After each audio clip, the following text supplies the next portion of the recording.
Tantor Audio, a division of Recorded Books, presents Echoes of Time by Calia, narrated by Courtney Patterson and Mason Lloyd. Part 1. Time is too slow for those who wait, too swift for those who fear, too long for those who grieve, too short for those who rejoice. But for those who love, time is not. Henry Van Dyke, Music and Other Poems. Prologue. Old Serene. Some truths refuse to lay down and die. They make themselves known in any way possible. However, that's not always the general consensus.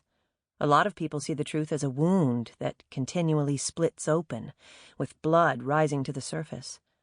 Others believe it's a beacon of light in a dark time. No matter what you believe, there's no opposing the undeniable fact. Once we accept any truth into our lives, change is imminent. For me, my truth is careless and downright slovenly. My truth places me between reality and dreams. At times, I believe I'm somewhat responsible for what's happening. Fragments come to me during my dreams that, when I wake up, do not make sense. For nearly a month, I've dreamed of a tall, unattractive man. In his eyes, I can see he loves me, but I don't love him. In my dream, he's always there, lurking in the shadows and watching me. Why is that? Sometimes my dream transitions, and I'll find myself at a beautiful mansion with white columns so tall they almost pierce the sky. Before I can turn in a circle and take in my surroundings, the scene shifts, and I'm on the balcony of the spacious mansion with the driveway stretching before me.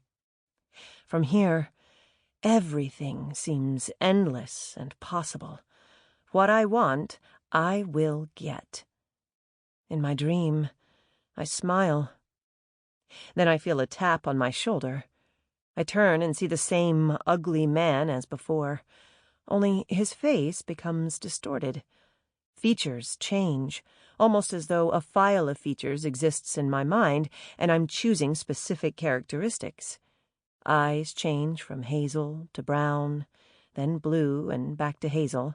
His dirty blonde hair becomes black, grows longer in length, and then shorter. It's almost as though my mind cannot decide how he looks. I want him away from me. He's far too close. "Serene," he says in a southern drawl. "I love you." We don't know one another. I would never place myself next to him. With fear guiding my movements, I shake my head and take another step back. He reaches for me. "Look out!" he yells. One more step and I realize my blunder. I fall, and it's an interesting thing. My body flails and fights, but a part of me feels as though I've experienced this before. That terrifying knowledge clashes with the terror coursing through me. I'm dying, I think. Above me, the man continues to call my name while I furtively search for a way to save myself. This can't be the end. And it isn't. The ground opens. The stench of dirt surrounds me. Before the mansion disappears from my sight and the darkness envelops me, I wake up. I always wake up. I prefer to take that as a positive indication, but it's still deeply unsettling. Who is the man from the dream, and how does he know my name? Deep inside, I believe there's a shred of truth that he knows me. I simply don't know how. I don't know the reason, but I want to know. I continue walking along the cobblestone pathway, my heels softly tapping to keep me company. It was highly improper to be alone so late at night, but I needed time to myself. Even when I sleep, my dreams are invaded. Illuminated street lamps bathe the space beneath in a soft glow. The trees cast shadows over the ground, giving me an uneasy feeling. Soon I will need to walk back to my aunt and uncle's home. There's a breeze tonight, so I'm glad I brought my green cape. I stop walking and think about what brought me to this coastal city. It wasn't my dreams, but I believe there was a connection. A week ago, I was in New York visiting my cousin Ethel and her family. I cannot say she's a dear friend. It was a visit born of familial ties and my desire to see New York. It had been quite some time since I'd experienced the impressive city. But Ethel was dull. She had no life outside of reading, no prospective love interests. To Ethel, every person she met was kind and not an object. I observed her, anticipating the moment when everything about her would slide into place, but it never happened, and I grew tired. Days into my visit, Ethel and I visited the Ladies' Mile. There was a hat at Lord & Taylor I wanted. It was mine and no one else's. We had the driver drop us off in front of the large cast-iron building where the sidewalk was swamped with people. Ethel took one look and hesitated. Impatiently, I looked over my shoulder at her.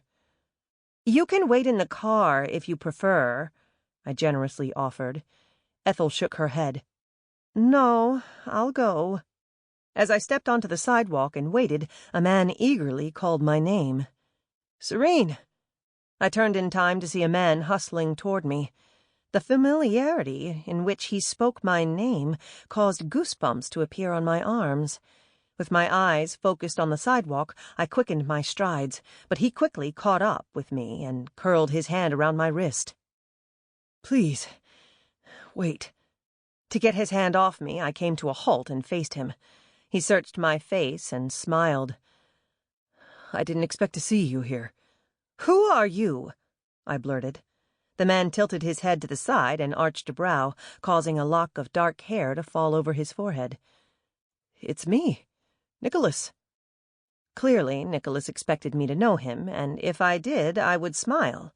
He's quite handsome, and someone I would want to have around. I appreciate beautiful people and items in my life, and find something about them soothing.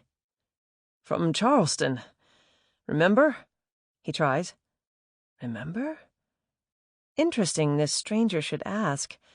I remember nothing and everything at the same time. I've been living in this state of uncertainty for too long. I want my life to become whole again instead of my dreams feeding me a morsel here and there. I shook my head. "I need to be going. It was lovely seeing you, Nicholas." I stepped away from the stranger before he could say another word, and I could tell he was about to. However, my terribly dull cousin saved me from yet another set of questions I could not answer. Soon the throng of people swallowed him the way the ground swallowed me in my dreams. From Charleston. Remember? I shake my head and continue walking. Those 3 words led me here. A single day in this town and no truths have revealed themselves. Using my well-practiced charm, perfect smile, and coy giggle will not give me the answers I desperately desire. Patience has never been my strong suit. In life, I have discovered if you withstand long enough, people will cave to your demands. Right now, I demand answers. This entire situation just might be the only time I've ever had to exert any sort of effort. When I become dismayed that life isn't adhering to my expectations, I remind myself it's good I haven't tried. I have the upper hand in life, so it's only a matter of time until I find the answers I seek. Serene? My heart races. Is this Nicholas from New York? Did he follow me? Turning at the sound of my name, I find a man. Certainly not Nicholas, staring at me from across the road. My eyes widen. A new man. A new stranger who knows my name. How is this happening again? I think to myself. From the way he holds his shoulders, this man has an aristocratic air about him. I lower the hood of my cape and step closer to the brick-paved road. Squinting, I try to get a better look at him. Do I know him? He appears to know me. The man half saunters/stumbles in my direction, giving me the impression he's foxed. Luckily, he's smart enough not to cross the road and stops beneath the street lamp. It illuminates his striking features. His eyes are familiar to me. My heart pounds because I'm certain if I walk across Broad Street and speak to this man, I might receive the answers I've been searching for. He's so focused on me that he doesn't notice the person lurking in the shadows, slowly inching their way toward him. I swallow and take a step back from the road. The figure becomes prominent, and what I see is small and lithe. I'm certain it has to be a woman, but the intent is clear. She lifts her head. She doesn't stand under the street lamp like the man, but I see the kid gloves on her hands. Her family comes from money. The hem of her pleated skirt grazes her shoes. She steps closer to the man and into the light. I see the blue satin coat with a matching hat. It's impossible to see her clearly.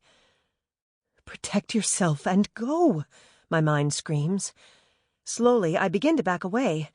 I don't waste any time before I turn and run. Never mind the fact my heart beats an erratic rhythm in tandem with 3 words. "He knows you. He knows you. He knows you. He knows you." Yet another person to add to my list of people I don't know. As I run down the street, I hear someone shout, "LaCroix!" The rest of the words become lost as my heels strike against the ground. I'm lost. I don't know where I am, but I need to keep going.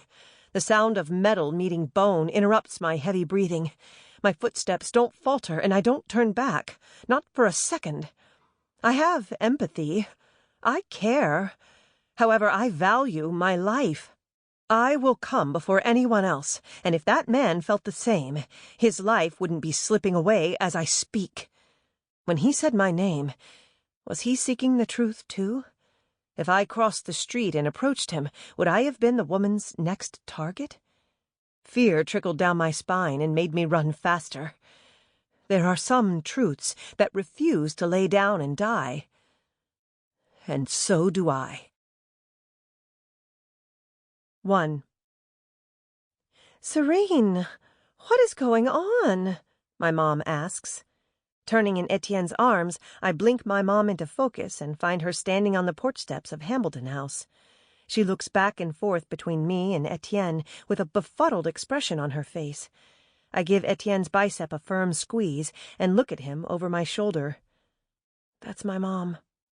His eyes flick toward the house and sweep across the yard. He looks at the oak and pine trees and the leaves tinged in brown and orange scattered across the grass. This Midwest landscape is a far cry from Charleston's, and although Etienne appears stoic, he has a dazed look in his eyes.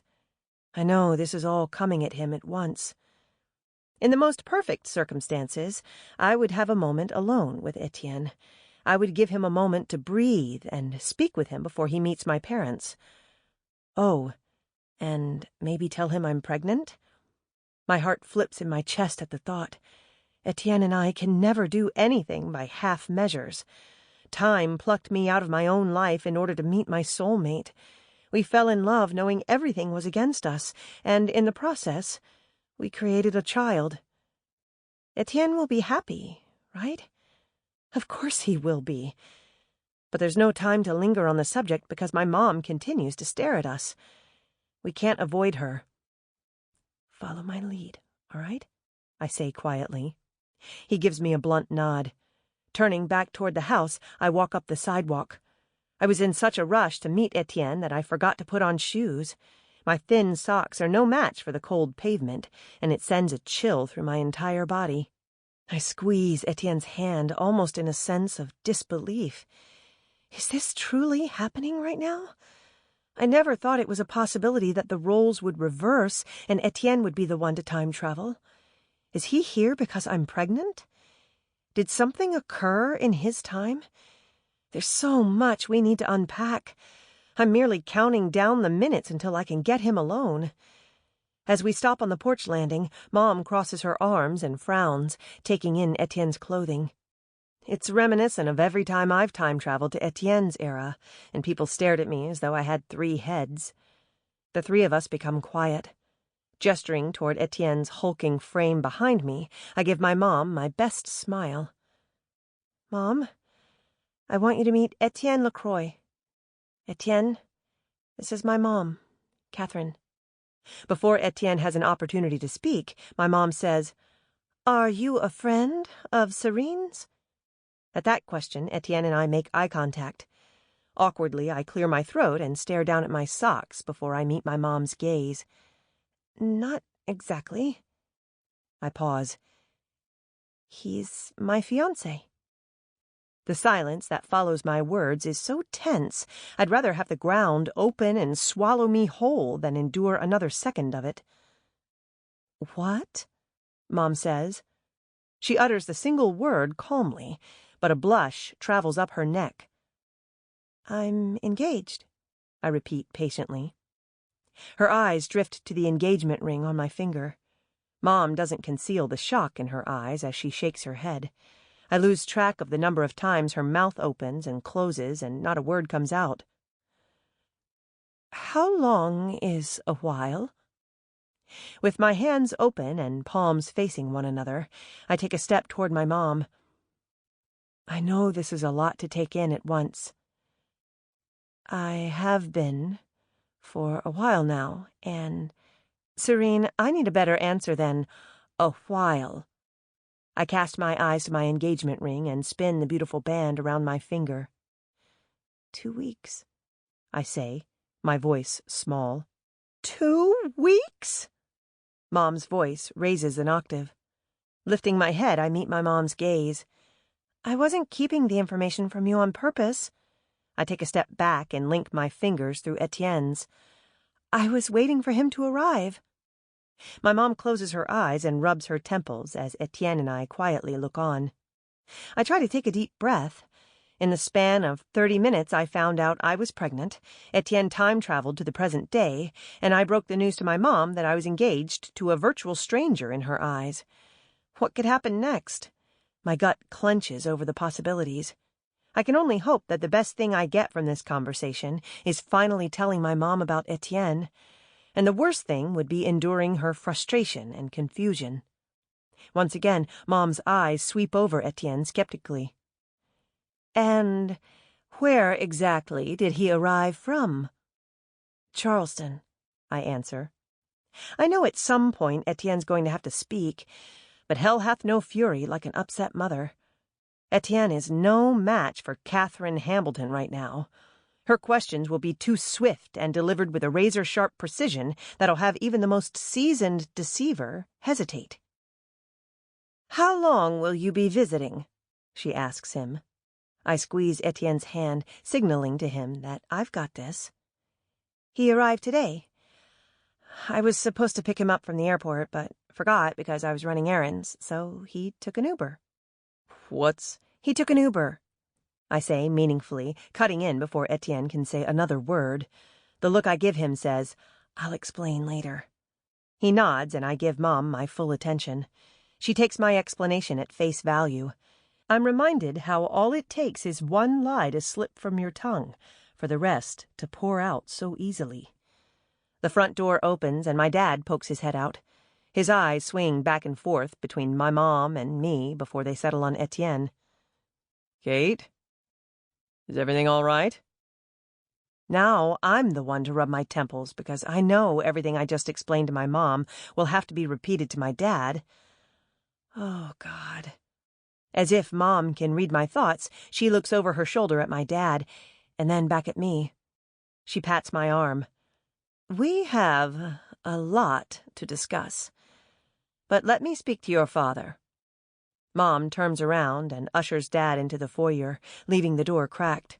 I can't hear what she's saying, but I don't need to. Judging from my dad's facial expressions, I know she's telling him who Etienne is to me. When they step outside, my dad avoids looking at me and keeps his gaze focused on Etienne. I hold my breath while Etienne seems unfettered. How? Every time I went to different eras, I felt as though I was dragged behind a Mack truck and could sleep for days. At times I even became sick, but that could have been from nerves. Not Etienne. He has one of the best poker faces I've ever seen, and at times it's maddening. Right now it's probably good because he doesn't crack under Dad's scrutiny, not for a second. Not even when Dad gives him a thorough once-over and raises his brows at Etienne's clothes. Neither one says a word, and for that, I'm grateful. I don't want this conversation to happen on the front porch where everyone can see. I hear my daughter has a lot to explain, Dad says after a long stretch of silence. Just a little, I say with a nervous laugh. My parents look at me, and I want to drop my face into my hands. This is not how I pictured this going. Actually, I don't know how I ever imagined this playing out, because I never in a million years dreamed that Etienne would get the chance to meet my family.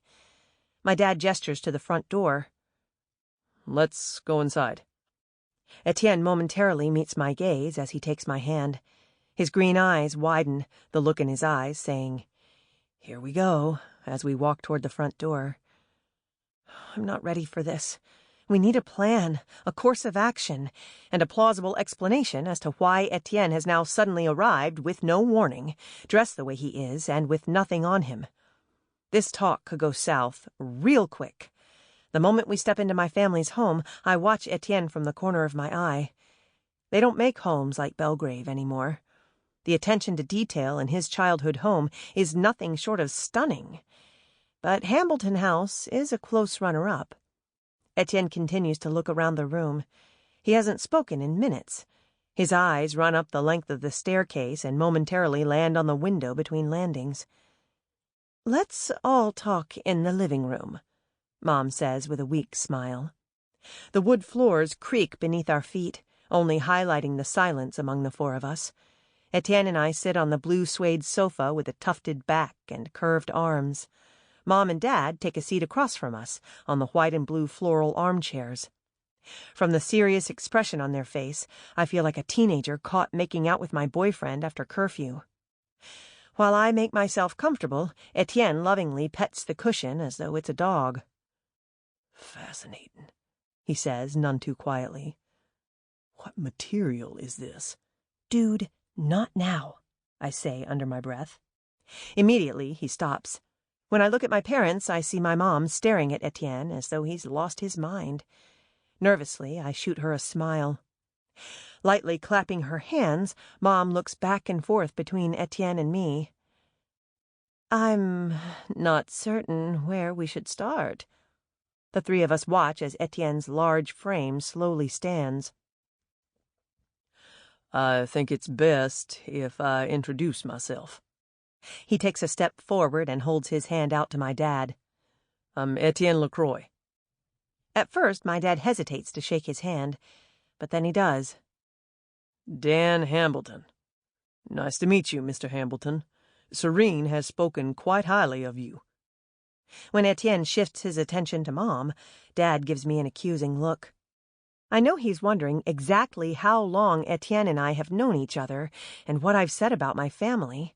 I turn my attention to Etienne and my mom right at the tail end of their introduction and listen to Etienne laying on the charm. I swear his accent grows thicker with each word he speaks.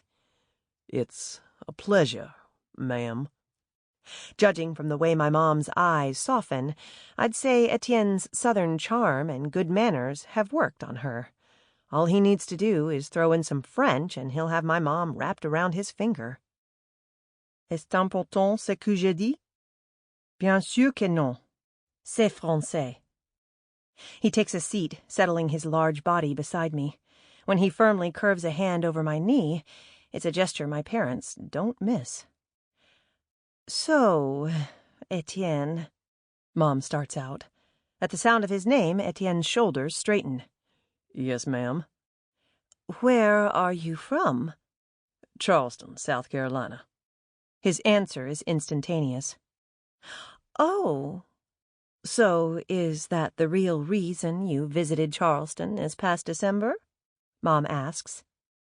Etienne is honest to a fault. I give him 5 minutes before he stands back up and spills his guts. I place my hand over his and speak before he has the chance. "Yep, that's exactly why." "And I take it that's where the two of you met?" "No, we met in Chicago at an antique show over a year ago. We started speaking afterward, and that led to a relationship." One more falsehood to flow from my lips far too easily. Even Etienne is giving me some major side-eye. But you know what? It works because my mom nods. I still don't understand why you felt you couldn't tell us. This remark comes from my dad. It's not that we didn't feel we couldn't. It's just... I look away as I try to formulate the right words. Our feelings were simply so powerful, we didn't know how to handle them. We knew a love like ours was not something that was given twice. We were swept up in the moment and didn't always handle everything correctly, but I love Serene with everything I have, Etienne says fiercely, leaving no room for argument. My mom blinks rapidly. Oh, she says. What can you really say to that? Nothing. Not even I have a reply. A vein of truth runs through his words because our love is powerful. At first, neither one of us knew how to handle it, and, to be honest, sometimes I still don't. Etienne gives his attention to my dad. I regret not meeting you sooner and asking for your daughter's hand in marriage, but I felt as though time was of the essence. Why? What made you think you had to get engaged immediately? Etienne pauses. Nothing, per se. However, when you find your soulmate, why be reluctant? Fair enough, but you can understand my wife's and my shock and hesitation. Absolutely. You have every right to feel the way you do. My dad leans forward. I have no doubt in my mind he's ready to unleash a barrage of questions in Etienne's direction. I know you guys have a lot of questions, and you're entitled to them, and more. But Etienne and I have to go. We're heading to the hotel. That's not precisely the truth, but I need to make it seem as if Etienne's visit was planned, and he didn't drop from the sky. Mom frowns. How long are you staying in town? She asks Etienne. I glance at him. He appears completely lost by the direction of the conversation and lets me do the talking. We're not certain. Why not? My dad asks. Because Etienne took off time from work so he could meet you guys. But his sister is newly married and lives in Georgia, and he wants to visit her. Yes, that is correct, Etienne says solemnly. Only he can make 4 simple words sound like a vow. We don't want to impose on you guys. If I had my own place, believe me, we would be there.